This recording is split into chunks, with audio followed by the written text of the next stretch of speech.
அனைவருக்கும் என்னுடைய அன்பான வணக்கம். சாட்டை துரைமுருகன் அவர்கள் இதுக்கு முன்னாடியெல்லாம் பொது பிரச்சனையில் இந்த சமூகங்களில் நடக்கிற அநியாய அக்கிரமங்களை கண்டித்து சாட்டையை எடுத்து சுழட்டி தவறு செய்தவர்களை அடித்து நொறுக்கி அவர்களை தண்டிக்கணும் அப்படின்னு சொல்லிட்டு கிளம்பிடுவாப்புல. ஆனால் இப்போ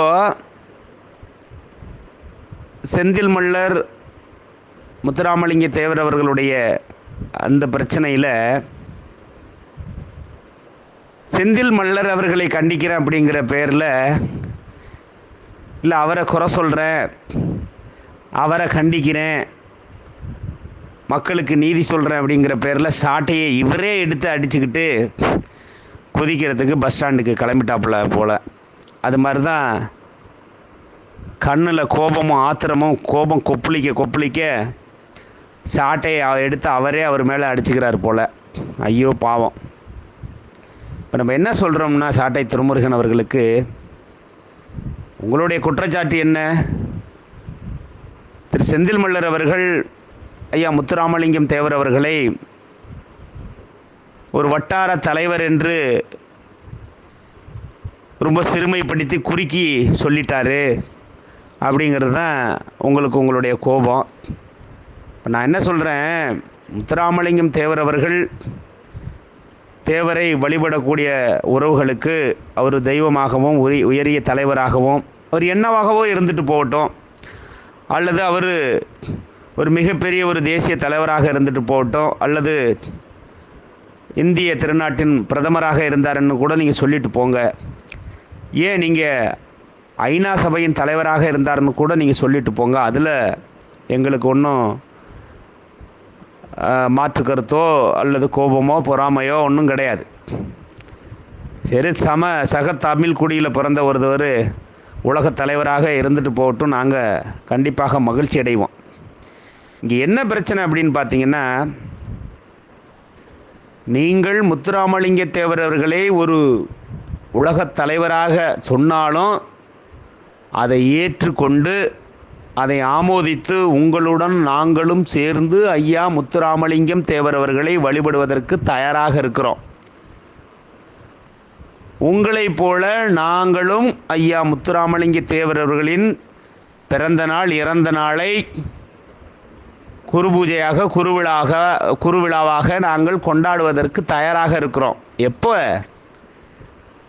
நீ என்னை சகோதரனாக ஏற்றுக்கொண்டால், அல்லது நீ என்னை அண்ணனாக ஏற்றுக்கிட்டு, அல்லது நான் உன்னை அண்ணனாக ஏற்றுக்கொள்ளும் போது, நீ என்னை தம்பியாக ஏற்றுக்கொள்ளும் போது, அல்லது நான் உன்னை அண்ணனாக ஏற்றுக்கொண்டால் மட்டுமே இது நடைபெறும்.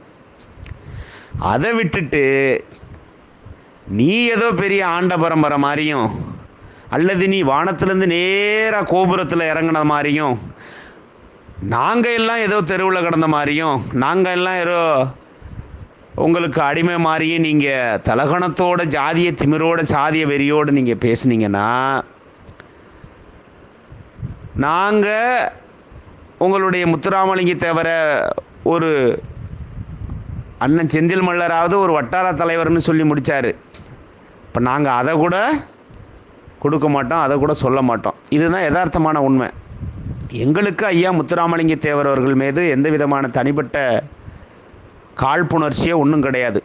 ஒரு மிகப்பெரிய தலைவர், பல நாடாளுமன்ற சட்டமன்ற தேர்தலில் வெற்றி பெற்று நாடாளுமன்ற சட்டமன்றங்களுக்கு சென்றிருக்கிறார். மிக சிறப்பான உரையாற்றிருக்கிறார். மிகப்பெரிய ஆன்மீகவாதி. இதெல்லாம் நாங்கள் ஒத்துக்கிறோம். ஆனால் என்ன அப்படின்னா, நீங்கள் சாதியின் பெயரால், உங்களுடைய சாதிய வன்மத்தால் தியாகி இமானுவேல் சேகரனார் அவர்களை பல இடங்களை நீங்கள் இழிவுபடுத்தி கேவலமாக பேசி எள்ளி நகையாடிய நிகழ்வுகள்லாம் பல நடந்திருக்கு. ஆனால் யாராவது எதிர்ப்பு தெரிவித்தாங்களா? யாராவது எதிர்வினை ஆற்றினார்களா? இந்த மக்களெல்லாம் நம்ம இந்த பஸ் ஸ்டாண்டு சாட்டை துரைமுருகன் போல் யாராவது குதிச்சாங்களா? கிடையாது. அவரவர்களும் அமைதி காத்து பொறுமை காத்து அவங்கவுங்க வேலையை பார்த்துக்கிட்டு போனாங்க. அதனால் அமைதியாக இருந்தது இத்தனை நாள் வரையும். உங்களுடைய சாதிய வெறி எல்லை மீறி இன்னைக்கு மிகப்பெரிய அளவிற்கு வெளியில் வந்திருக்கு. ஆப்பநாடு மறவர் சங்கம் தமிழ்நாடு அரசாங்க செலவில் தியாகி இமானுவேல் சேகரனார் அவர்களுக்கு ஒரு மணிமண்டபம் கட்டுவதற்கு இடத்தை தேர்வு செய்து நிதி ஒதுக்கீடு செய்து அதை கட்டுறாங்க. அதில் உங்களுக்கு என்ன பிரச்சனை? இல்லை உங்கள் ஆப்பநாடு மறவர் சங்கத்தோட பணம் நீங்கள் கொடுக்குறீங்களா? நீங்கள் இடம் கொடுக்குறீங்களா? இல்லை உங்கள் தெருவில் வந்து உங்கள் ஏரியாவில் வந்து கட்டுறாங்களா? கிடையாது. இல்லை, பொது இடத்துல அரசாங்கம் இந்த மக்களுக்கான தலைவருக்கு கட்டி கொடுக்குது. அதில் உங்களுக்கு என்ன பிரச்சனை? நீங்கள் என்ன பண்ணுறீங்க? உங்களுடைய சாதி அரிப்பை போக்குறதுக்கு எங்களை கொல்லிக்கட்டையாக எடுத்து சொரிஞ்சுக்க பார்க்குறீங்க. என்ன, நாங்கள் விடுவோமா? சுடத்தான் செய்வோம். அது நல்லா சுற்றுச்சு, உங்களுக்கு இப்போ எரியுது. அதுதான் பிரச்சனை. ஆப்பநாடு மறவர் சங்கம் தன்னுடைய சாதி வெறியை தீர்த்துக்கிறதுக்கு மதுரை உயர்நீதிமன்ற கிளையில் நீங்கள் அந்த கட்டிட வேலையை தடுக்கிறதுக்கு நீங்கள் வழக்கு தொடுத்து நீங்கள் சாதி சண்டைக்கு வாரீங்க. நீதிமன்றம் உங்கள் தலையில் குட்டு போட்டு, தம்பி உங்கள் வேலையை போய் பாருங்கப்பா, வழி விட்டு ஒதுங்கிங்கப்பான்னு அவங்க தெளிவாக சொல்லி அனுப்பிட்டாங்க. இதுதான் பிரச்சனை. எத்தனையோ நபர்கள், சாதி வெறி பிடிச்ச நபர்கள் உங்களுடைய சாதியில் எத்தனையோ மேடைகளில் இமானுவேல் சேகரனார் அவர்களை இழிவுபடுத்தியும் சிறுமைப்படுத்தியும் பேசின நிகழ்வு ஆயிரம் இருக்குது. இதற்கு நடுநிலை நக்கிகளான அந்த சாட்டை போன்ற நபர்கள் யாராவது பதிலடி கொடுத்தீங்களா? இல்லை அதை தவறு என்று கண்டித்தீர்களா? அன்னைக்கு நீங்கள் சகோதரத்துவம் பேசுனீங்களா? அன்னைக்கு நீங்கள் தமிழ் தேசியம் பேசுனீங்களா? அன்னைக்கு நீங்கள் வரலாற்றை பேசுனீங்களா? ஒரு அளவும் கிடையாது. செந்தில் மல்லர் அவர்கள் இயல்பாகவே ரொம்ப அருமையாக அழகு தமிழோடு எந்தவித ஆபாசம் இல்லாமல் வரலாற்று தரவுகளோடு தெளிவாக தெள்ளத்தெளிவாக யார் மனதையும் காயப்படுத்தாமல் பேசக்கூடிய ஒரு நபர். அப்படி அவரே இன்னைக்கு இந்த அளவுக்கு ஒரு பேசுகிறாரு, ஒரு ஆர்ப்பாட்டம் பண்ணுறாரு, பொதுவெளியில் பேசுகிறாருன்னா இது அவருடைய ஒரு எதிர்வினை, இந்த மக்களுடைய கோபத்தின் வெளிப்பாடு, பல நாள் பட்ட வேதனையினுடைய பதிலடி தான் இது. நீங்கள் முற்பகல் செய்வின் பிற்பகல் விளையுங்கிற மாதிரி நீங்கள் செஞ்சதுக்கு, நீங்கள் பயிரிட்டதுக்கு இன்றைக்கி நீங்கள் அறுவடை பண்ணியிருக்கிறீங்க. அப்புறம் ஏன் வந்து குதிக்கிறீங்க? ரெண்டாவது, செந்தில் மல்லர் அவர்கள் அப்படி என்ன தவறாக பேசிட்டார்? அவர் ஆபாசமாக பேசினாரா? ஒருமையில் பேசினாரா? இழிவுபடுத்தினாரா? வரலாற்றை திரித்து இல்லாததை பொல்லாததை பேசினாரா? இல்லையே. செந்தில் மல்லர் அவர்கள் பல கேள்விகளை முன்வைக்கிறாரு. நான் அப்படித்தான் பார்க்குறேன். பல கேள்விகளை முன்வைக்கிறாரு. நீங்கள் என்ன சொல்கிறீங்க? நம்பப்படுவதெல்லாம் வரலாறுங்கிற மாதிரி உங்களால் பரப்பப்பட்ட பொய்களை வரலாறு என்று ஏற்றுக்கொள்ள பொதுமக்களை திணிக்கிறீங்க. அதை அவர் உடைச்சி பல கேள்விகளை முன்வைக்கிறாரு. நீங்கள் வரலாற்றை ஆதாரபூர்வமாக விளக்குங்க. அதில் என்ன பிரச்சனை உங்களுக்கு? நீங்கள் ஆதாரத்தை கொண்டு வந்து ஐயா முத்துராமலிங்கம் தேவர் அவர்கள் ஐநா சபை தலைவர் என்றாலும் நாங்கள் ஏற்றுக்கொள்வதற்கு தயாராக இருக்கிறோம். வருகின்ற சந்ததியர் தமிழர் ஒருவர் ஐநா சபை தலைவராக இருந்தார்னு படிச்சுட்டு போட்டுமே. அதில் என்ன பிரச்சனை இருக்குது உங்களுக்கு? எங்களுக்கு எந்த பிரச்சனையும் இல்லை. என்னைக்கு நீங்கள் எங்களை சகோதரனாகவும் நாங்கள் உங்களை சகோதரனாகவும் நம்ம ஏற்றுக்கொண்டோம்னா இந்த வரலாறு எல்லாமே நமக்கானது. ஆனால் உங்களுக்கு அந்த சகோதர மனப்பான்மை கிடையாது, தமிழர் குடி மனப்பான்மை கிடையாது. என்ன, இந்த மாதிரி எந்த விதமான ஒரு சகோதரத்துவத்துக்கான எந்த மனிதத்தன்மையும் உங்கள்கிட்ட கிடையாது. முழுக்க முழுக்க முழுக்க சாதி வெறி, ஆதிக்க மனப்பான்மை. என்ன, அதனால் உங்களுக்கு ஐயா முத்துராமலிங்க தேவர் அவர்களுடைய வரலாறு உங்களுக்கானதாகவே இருக்கட்டும். அது உங்களுடைய சாதிய தலைவரின் வரலாறாக தான் இருக்கும். அது பொது வரலாறாக ஒருபோதும் மாறாது. அவர் பொதுவானவராக ஒருபோதும் ஆக மாட்டார். இதை நீங்கள் தெளிவாக புரிஞ்சுக்கணும். புரியுதா இல்லையா? இப்போ நான் இன்னொரு கேள்வி கேட்குறேன். நீங்கள் ஐயா முத்துராமலிங்க தேவர்களை செந்தில் மல்லர் ரொம்ப இழிவுபடுத்திட்டாரு, அப்படி பண்ணிட்டாரு, இப்படி பண்ணிட்டாரு, அவமானப்படுத்திட்டாரு, சிறுமைப்படுத்திட்டாருன்னு அப்படியே துள்ளி குதிக்கிறீங்களே. நான் என்ன கேட்குறேன், வரலாற்று காலகட்டங்களில் வரலாறில் நீங்கள் எடுத்து பார்த்தீங்கன்னா எந்த ஒரு சிறந்த மனிதரான நல்ல பொது தலைவராக, மக்களுக்கு பொதுவானவராக, சமூகத்தில் மிகச்சிறந்தவராக, வரலாற்று தலைவனாக வாழ்ந்த ஒவ்வொரு நபரையும் எடுத்து அவரை பற்றி படித்த நபர்கள் அல்லது அவரது வரலாற்றை பின்பற்றக்கூடியவர்கள் அல்லது அவருடைய வழித்தோன்றலாக நம்பப்படுபவர்கள் இன்றைக்கி எல்லாமே அவர்களுடைய கொள்கைகளை, சித்தாந்தங்களை இப்போ நிகழ்காலத்தில் அதை கடைபிடிச்சிக்கிட்டு அவர் போல் இருந்துக்கிட்டு வராங்க. உங்களுக்கு உதாரணத்துக்கு நான் சொல்கிறேன். ஐயா விவேகானந்தர் அவர்களை பின்பற்றக்கூடியவர்கள் அதே மாதிரி ஆன்மீக கொள்கைகளையும் அன்பு போதனைகளையும் மக்களிடத்தில் பரப்பிக்கிட்டு வராங்க, பின்பற்றிக்கிட்டு வராங்க, மக்களை ஒன்று சேர்க்குறாங்க, நல்ல விஷயங்களை சொல்லிக் கொடுக்குறாங்க. கரெக்டா? அதே மாதிரி மகாத்மா காந்தி அவர்களை பின்பற்றக்கூடியவர்கள் அன்பு போதனைகளை விதைக்கிறாங்க, அந்த மக்களிடத்தில் மனிதநேயம் காட்டுகிறார்கள். கரெக்டா? அதே மாதிரி இப்போ சமீபத்தில் அப்துல் கலாம் ஐயா அவர்கள் எடுத்துக்கிட்டோம்னா அவர்களை பின்பற்றக்கூடியவர்கள் இந்த மக்களை நேசிக்கிறார்கள், தாய் மண்ணை நேசிக்கிறார்கள், நாட்டை நேசிக்கிறார்கள். கரெக்டா? இப்போ நான் என்ன கேட்குறேன், நீங்கள் என்ன செய்கிறீங்க? உங்ககிட்ட முழுக்க சாதி வெறி இருக்குது, முழுக்க ஒரு ஆணவ போக்கு இருக்குது, ஒரு ஆதிக்கம் இருக்குது, ஒரு ஆதிக்கத்தன்மை இருக்குது. அடுத்தவன் நிம்மதியாக உங்களிடத்தில் வாழ முடியாது, அதிகாரத்தை பகிர்ந்து கொடுக்கணுங்கிற ஒரு எண்ணம் கிடையாது, எந்த ஒரு உதவி மனப்பான்மையும் கிடையாது, முழுக்க சாதி வெறி மட்டும்தான் இருக்குது. இப்போ நான் என்ன கேட்குறேன்னு உங்களுக்கு புரியுதா இல்லையா? உங்களுக்கே இந்த நிலைமை இருந்தால் நீங்கள் இப்படியே இருக்கிறீங்கன்னு நினச்சிக்கிட்டா அல்லது நீங்கள் நடந்துக்கிறத பார்க்கும்போது நீங்கள் உங்களுடைய தலைவர் என்றும் உங்களுடைய தெய்வீக தலைவர் என்றும் உங்களுடைய குருவாக ஆசானாக போற்றப்படக்கூடிய தலைவர் என்னவாக இருந்திருப்பார் என்ற எண்ணமும் கேள்வியும் எங்களுக்கு எழுகிறதா இல்லையா? இயல்பா. அப்போ இதிலிருந்து நீங்கள் பதில் சொல்லுங்கள். நீங்கள் உங்களுடைய தலைவரின் மாண்பையும் உங்களுடைய தலைவருடைய பெயரையும் நற்பண்புகளையும் அவருடைய அந்த மகுடமாக இருக்கக்கூடிய அவருடைய வரலாற்று செய்திகளை நீங்கள் பொக்கிஷமாக பார்க்கணுன்னு, பாதுகாக்கணும், பின்பற்றணும்னு நினச்சிங்கன்னா இப்போ நீங்கள் பண்ணுறது தான் அவராக இருந்தார். இப்போ அவருடைய பண்புகளையும் அவருடைய நடவடிக்கைகளையும் அவருடைய குணங்களையும் அப்படியே 100% மாறாமல் நீங்கள் இப்போ கடைபிடிக்கிறீங்களா? அப்போ இதே சாதி வெறித்தன்மையும் ஆதிக்க மனப்பான்மையும் இதே கொலைவரியும் தான் அவருக்கு இருந்ததா? இப்போ நீங்கள் சொல்லுங்கள். இப்போ நீங்கள் என்னமோ ஆன்மீகவாதின்றீங்க, சித்தர்ன்றீங்க, தலைவர்ன்றீங்க, பொது தலைவர்ன்றீங்க, தெய்வீகம் தேசியமும் தெய்வீகமும் இரு கண்கள் என்று சொன்னாருன்னு சொல்கிறீங்க, நாட்டுக்காக உழைத்தாருன்றீங்க. எப்பா நீங்கள் ஒரு தெருவில் கூட ஒன்றா இருக்க முடியலையப்பா. ஒரு டீ கடையில் ஒன்றா உட்காந்து டீ குடிக்கிறதுக்கு நீங்கள் அனுமதிக்க மாட்டீங்களே. சாதி வெறி உங்களுக்கு சாதி அங்கே தானே வரும். செத்த பணத்தை எடுத்துகிட்டு போய் புதைக்கிறதுக்கு விட மாட்டீங்களப்பா நீங்கள். ஒரே ஊரில் பெரும்பான்மையாக இருந்தீங்கன்னா அந்த ஊரில் ஏதாவது பட்டியலின சாதி மக்கள் ஒரு பிரசிடண்டாக வர முடியாதப்பா, அவரை உட்கார கூட விட மாட்டீங்களே நீங்கள். இப்போ உங்கள் மனசுலையும் செயல்களையும் எண்ணங்களையும் சாதி வெறி ஊறி ஊறி ஊறி ஊறி தானே கிடக்குது. அப்போ நீங்கள் தலைவராக, உங்களுடைய குருவாக, உங்களுடைய வழிகாட்டியாக, அப்போ அவர் அப்படி தான் இருந்தாரா?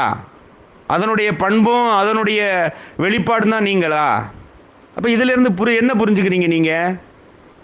இன்றைக்கி எதை செந்தில் மல்லர் பேசிட்டாருன்னு அப்படியே தள்ளகையில் குதிக்கிறீங்க. ஒருத்தன் கைது பண்ணணுங்கிறான், ஒருத்தன் சிறையில் அடிக்கணுங்கிறான், ஒருத்தர் நடாமட முடியுமாங்கிறான். ஏப்பா எத்தனை நபர்கள் உங்களுடைய சமூகத்திலிருந்து தியாகி இமானுவேல் சேகரனார் அவர்களை இழிவுபடுத்தியும் நக்கல் பண்ணி பேசியும் வெட்டுப்பட்டு செத்தவனுக்கெல்லாம் இதுக்கு மணிமண்டபம் அரசு விழா அப்படின்னு கேட்குறான். அப்போ இதை நாங்கள் உங்களுடைய வினையாக எடுத்துக்கொண்டு எதிர்வினையாக இப்போ செந்தில் மல்லர் ஆற்றியது போல் இந்த சமுதாயத்தில் இருக்கிற மற்ற நபர்கள் எல்லாம் பேசுனா என்னவாகிறது? நீங்கள் யோசிச்சு பாருங்கள். ஏற்கனவே பல உயிர்கள் 2 சமுதாயத்திலும் வெட்டுப்பட்டு கொலையுண்டு போன வரலாறு இருக்கிறது. தமிழ்நாட்டுக்கே தெரியும். மிக அதிகமாக சண்டையிட்டு மாண்டு போன சமூகங்கள் இந்த 2 சமூகங்கள் தான். புரியுதா இல்லையா? அதையெல்லாம் கடந்து இன்றைக்கி பல்வேறு நண்பர்கள் வரலாற்றை படித்து கொண்டு மனிதத்தன்மையை புரிஞ்சுக்கிட்டு இன்றைக்கி ஒற்றுமையோட சகோதரத்தோடு வாழக்கூடிய நிலை இருந்தது. ஆனால் ஒரு சில சாதி ஆதிக்க மனப்பான்மை உள்ள நபர்களுடைய செயலால் இப்போ 2 சமூகங்களுக்கு இடையில் மிகப்பெரிய ஒரு பிளவு வந்து நிற்கிது. அதற்கு சாட்டை பஸ் ஸ்டாண்டு சாட்டை துரைமுருகன் போன்றவர்கள் எல்லாம் அதுக்கு எரியிற நெருப்பில் எண்ணெயை ஊற்றுவது போல் அதை அள்ளித்து போட்டு இன்னும் எரிய விட்டு அதில் வேடிக்கை பார்க்குறாங்க. உங்கள் தரப்புல இருந்து நீங்கள் இந்த சமூகத்தின் தலைவராக நினைக்கக்கூடிய ஒரு நபரை இழிவுபடுத்தும் போது நீங்கள் எதிர்த்து கேட்டிருக்கணுமா இல்லையா? கண்டிச்சிருக்கணுமா இல்லையா? அது தவறென்று சொல்லியிருக்கணுமா இல்லையா? அப்போ எல்லாம் நீங்கள் கைகொட்டு ரசித்து, இப்போ இந்த மேடையில் பேசக்கூடிய அந்த நபர் பேசும்போதே கீழே உட்காந்துருக்கிறவங்களாம் கை தட்டுறான். அப்போ செந்தில் மல்லர் பேசுகிறதுல என்ன தப்பு இருக்குது? அப்போ அவர் பேசியது ஒரு எதிர்வினையாக தான் நான் பார்க்குறேன், ஒரு கோபத்தின் வெளிப்பாடாக தான் நான் பார்க்குறேன், பல நாள் ஆதங்கத்தின் எதிர்வினையாக தான் நான் பார்க்குறேன். அது சாதி வெறி இல்லையே. நீங்கள் அடித்தால் வாங்கி கொண்டே இருப்பார்களா? திருப்பி அடிக்க தானே செய்வாங்க. நீங்கள் வினா எழுப்பினீங்கன்னா அதுக்கு பதில் கொடுக்கணுமா இல்லையா? நீங்கள் வினா எழுப்பிக்கிட்டே இருப்பீங்க, நாங்கள் அமைதி காத்துக்கொண்டே இருப்போமா? அப்போ அதற்கான பதிலடி கொடுக்கணுமா இல்லையா? இதே செந்தில் மல்லர் அவர்கள் கமுதியில் உள்ள தேவர் கல்லூரிக்கு ஒரு பிரச்சனை என்று வரும்போது தன்னை ஈடுபடுத்தி கொண்டாரா இல்லையா? அங்கே வந்து அவர் பேசினாரா இல்லையா? ஆர்ப்பாட்டத்தில் கலந்துக்கிட்டாரா இல்லையா? அப்போ எல்லாம் இனித்த செந்தில் மல்லர் இன்னைக்கு தன்மானத்துக்கு ஒரு இழுக்கு என்றால் அவர் பேசும்போது, எதிர்வினை ஆற்றும்போது, தான் பிறந்த சமூகத்துக்கு ஒரு இழுக்கு என்பது அவர் எதிர்த்து கேள்வி கேட்டால் உங்களுக்கு எரியுது. புரியுதா இல்லையா? அப்போ இவர்கள் எல்லாம் சாதி வெறியர்கள், நீங்கள்லாம் வந்து ரொம்ப நல்ல மனிதர்கள், நீங்கள்லாம் ஒற்றுமையை கூட சாதி மனப்பான்மைனா என்னன்னே தெரியாது உங்களுக்கெல்லாம். அவ்வளோ ஒரு புண்ணியவான்கள் நீங்கள்லாம். உண்மையிலே நான் என்ன நினைக்கிறேன் தெரியுமா? இந்த திராவிட இயக்கங்கள் பிராமணர்கள் தான் சாதிய மனப்பான்மையோடு இருந்தாங்கன்னு சொல்லி சொல்லி சொல்லி சொல்லி வரலாற்றில் மண்டையில் ஏற வச்சுட்டாங்க. ஆனால் உண்மையிலேயே பிராமணர்கள் மத்தியில் இன்றைக்கி மனிதர்கள் நிம்மதியாக வாழ்ந்துடலாம் போல. ஆனால் உங்களை போன்ற இடைநிலை சாதிகளில் உங்களுக்கு மத்தியில் வாழ்கிறதுங்கிறது மிகப்பெரிய ஒரு போராட்டமாக இருக்கிறது என்பதை நம்ம கடந்த 60-70 வருடங்கள் வரலாற்றை பார்க்கும்போது தெரிகிறது. அவ்வளவு சாதி வெறி ஊறி கிடக்கு, அவ்வளவு சாதி வெறி, கொஞ்சம் நெஞ்செல்லாம் அவ்வளவு சாதி வெறி ஊறி கிடக்கு. இப்போ இதை நம்ம எப்படி எடுத்துக்கிறது சொல்லுங்க பார்ப்போம். இதை சொன்னால், கேட்டால், பதில் கொடுத்தா, எதிர்வினை ஆற்றினால் சாதி வெறியர்கள். அவர் மனசில் அப்படியே சாதி அழுக்கும், அப்படியே திரண்டு கடக்கு அப்படிங்கிறான் சாட்டை துரைமுருகன். அவனுக்கு கொலை பண்ணவன், கொலை செய்கிறதுக்கு கூலி வாங்கி கொண்டு கூலிப்படையாக வந்தவன், வெட்டினவன் எல்லாம் இவன் சாதியாக இருந்தாக்கா அப்படியே வீடியோ மாற்றி போடுவான். அப்படியே வெட்டுப்பட்டவன் வேறு சமூகமாக இருக்கிறான், அல்லது வெட்டுப்பட்டவன் கையில் ஆயுதம் கிடைக்கும் போது திரும்பி வெட்டுகிறான், அல்லது அப்படி திரும்பி வெட்டப்பட்டவன் ஒரு இடத்துல கூலிப்படையால் இவங்க ஆளால் வெட்டப்படும் போது இவன் ரவுடி என்று சொல்லுவான். புரியுதுங்களா இல்லையா? உண்மையிலேயே இந்த துரைமுருகன் பஸ் ஸ்டாண்டு சாட்டை துரைமுருகன் என்று இதற்கு பிறகு அழைக்கப்பட வேண்டும். அவன் ஒரு இடைத்தரகர், ஒரு மாமா வேலை பார்க்குறவன். ஏன் அப்படி சொல்கிறேன்னு கேட்குறீங்களா? இவன் வந்து இந்த போலி தமிழ் தேசியவாதிகளுக்கும் சாதி வெறிகளுக்கும் இடையில் ஒரு மாமா வேலை பார்க்குறது. இங்கேருந்து அப்படி சொல்கிறது, அங்கேருந்து இப்படி சொல்கிறது. அடே மாப்பிள்ளை, நான் இன்றைக்கி வீடியோ எப்படி போட போகிறேன், நீங்கள் இப்படி பரப்பி விட்ருங்க, எனக்கு லைக் தான் வரணும், ஷேர் வரணும், கமெண்ட் வரணும், நிறைய வியூ போகணும், எனக்கு தான் வேணும், அதில் நான் காசு சம்பாதிக்கணும். ஆனால் மேடையில் ஏறி நான் தமிழ் தேசியம் பேசுவேன், அப்படி பேசுவேன், இப்படி பேசுவேன். உனக்கு உண்மையிலேயே சாதி வெறி இல்லை, சாதி பற்றி இல்லைன்னா நீ ஏன் சாதி வெறி கும்பலுக்கு ஆதரவாக போகிற? அங்கே என்ன நடந்தது? இமானுவேல் சேகரனுக்கு மணிமண்டபம் கட்டுவதற்கு எதிர்ப்பு தெரிவித்து வழக்கு தொடுத்த ஆப்பநாடு மறவர் சங்கத்தை பற்றி பேசுகிறாரு. அப்போ செந்தில் மல்லர் அதில் ஆதாரத்தோடு சுட்டி காட்டுகிறாரு. ஆப்பநாடு மறவர் சங்கத்துக்கு தலைவராக ஐயா பசும்பொன் முத்துராமலிங்க தேவர் அவர்கள் இருந்ததாக வரலாற்று சான்றுகள் சொல்லுது. முத்துராமலிங்க தேவரை தொடர்ந்து வழியாக நடத்தி வரக்கூடிய அந்த ஆப்பநாடு மறவர் சங்கம் தான் இப்போ எதிராக நிற்கிது. அதனால் ஒரு சாதிய சங்கத்தை பற்றி பேசுகிறாரு. உனக்கு தான் சாதி கிடையாது, ஒன்றும் கிடையாது, தமிழ் தேசியம் பேசுகிற, அப்புறம் ஏன் நீ வந்து இதுக்கு வர்ற? இதிலிருந்தே தெரியுதா இல்லையா உன்னுடைய சாதிய மனப்பான்மை? இப்போ யாருக்கு சாதி அழுக்கு இருக்குது, யாருக்கு சாதி வெறி இருக்குது? புரியுதா இல்லையா? அப்பட்டமான இளைஞர்கள் படுகொலையாக எந்த விதமான சாதி வெறியோடு பேசாதவர்கள், எந்த விதமான சாதி சார்ந்த நிகழ்ச்சிகளில் கலந்து கொள்ளாதவங்க, படித்த இளைஞர்கள் ஏன்னா ஏதோ பள்ளிகளில் கல்லூரிகளில் ஏதோ ஒரு சிறு சிறு விஷயங்களில் சண்டை வந்ததை மனசில் வச்சுக்கிட்டு நீங்கள் கூலிப்படையை ஏவி படுகொலை பண்ணுவீங்க. அதை எதிர்த்து கேள்வி கேட்டு அந்த போராட்டங்களில் ஆர்ப்பாட்டங்களில் ஏதாவது பேசிட்டா உடனே நீங்கள் வரிஞ்சு கட்டிட்டு வந்துடுவீங்க. புரியுதா இல்லையா? இதில் 1000 கேள்விகள் எண்ணங்களும் எனக்கு இன்னும் அதிகமாக இருக்கிறது. ஏன்னா இப்போயே ஏறக்குறைய மணி 4 மணி ஆயிடுச்சு. இந்த காணொலி இந்த ஆடியோ பதிவு பண்ணும்போது நீங்கள் மறுபடி பேசணுன்னா சொல்லுங்கள், நிறைய பேசலாம். என்ன நீ தான் வா பேசிக்குவோங்கிற, நீ என்ன செந்தில் மலரை கூப்பிடுறது? நீ என்னைய கூப்பிடு பேசுவோம், என்ன வரலாறு பேசுவோம். 1000 விஷயங்கள் இருக்குது. ஐயா முத்துராமலிங்க தேவர் அவர்கள் மீது தெளிவுபடுத்தக்கூடிய விடயங்கள் 1000 இருக்குது. அதையெல்லாம் சொன்னால், பேசினால், தெளிவுபடுத்தினால் நீங்கள் இதுவரை கட்டி காத்து வந்த அந்த பொய் பிம்பம் உடஞ்சி போயிடும். சுக்குநூறா அந்த வரலாறே தலைகீழாக மாறி போயிடும். புரியுதா இல்லையா? அதனால் இதோட வாயையும் உட்கார்ற இடத்தையும் பொத்திக்கிட்டு அமைதியாக இருந்தீங்கன்னா உனக்கு நல்லது. சாட்டை பேருந்து நிலைய சாட்டை, பஸ் ஸ்டாண்டு சாட்டை அவர்களே, இதோடு நிறுத்திக்கணும் நீங்கள். புரியுதா இல்லையா? நம்மளுக்கு எனக்கு தனிப்பட்ட முறையிலையும் ஐயா முத்துராமலிங்க தேவர் அவர்கள் மீது மிகுந்த மரியாதையும் அன்பும் இது வரலாற்று நம்பிக்கை இருக்குது. அவர் ஏதோ இருந்தார், இருந்துட்டு போகிறாரு, என்ன பிம்பம் இருக்குது அது அப்படியே நீங்கள் உங்களுடைய அரசியலுக்காக பயன்படுத்துகிறீர்கள், பயன்படுத்திட்டு போங்க. அதில் நமக்கு மாற்று கருத்து இல்லை. நான் ஏற்கனவே சொல்கிறேன்ல, என்னைய தம்பியாக அல்லது உன்னை நான் அண்ணனாக ஏற்றுக்கொண்டால் முத்துராமலிங்க தேவர் அவரும் எனக்கும் தலைவர் தான். புரியுதா இல்லையா? எல்லாருக்கும் தலைவராக இருந்துட்டு போட்டு ஒன்றும் பிரச்சனை இல்லை. ஆனால் உண்மையில் வரலாற்றில் அப்படி கிடையாது. ஒரு குறிப்பிட்ட சமூகத்துக்கு தான் அவர் தலைவர். எல்லா சமூகமும் அவர் தலைவர் கிடையாது.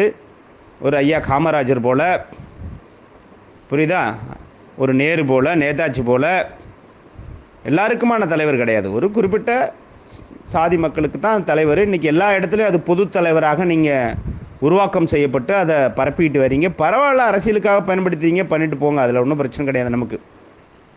புரியுதுங்களா? நாங்கள் சகோதரத்தோடு உங்களோட பழகி உங்களுடைய அன்பு பாராட்டி நட்பு பாராட்டி சகோதரத்துவம் பாராட்டி வாழ தான் விரும்புகிறோம். இப்போ சகோதரத்துவம் பாராட்டினோம்னா உங்களுக்கானது எங்களுக்கும் தான், எங்களுக்கானது உங்களுக்கும் தான். உங்களுக்கு ஐயா முத்துராமலிங்க தேவர் தலைவர் என்றால் எனக்கும் அவர் தலைவர் தான். நீ என்னைக்கு நான் வேண்டாம், நான் உனக்கு கீழே, நான் உன்னுடைய அடிமணி நினைக்கும் போது, அப்போ முத்துராமலிங்க தேவர்களெல்லாம் எங்களுக்கு ஒரு பொருட்டே கிடையாது என்பதை நீ மனசில் வச்சுக்கிட்டு நீ இதுக்கு பிறகு நடக்கணுங்கிறத நான் அன்போடு கேட்டுக்கிறேன். நன்றி, வணக்கம்.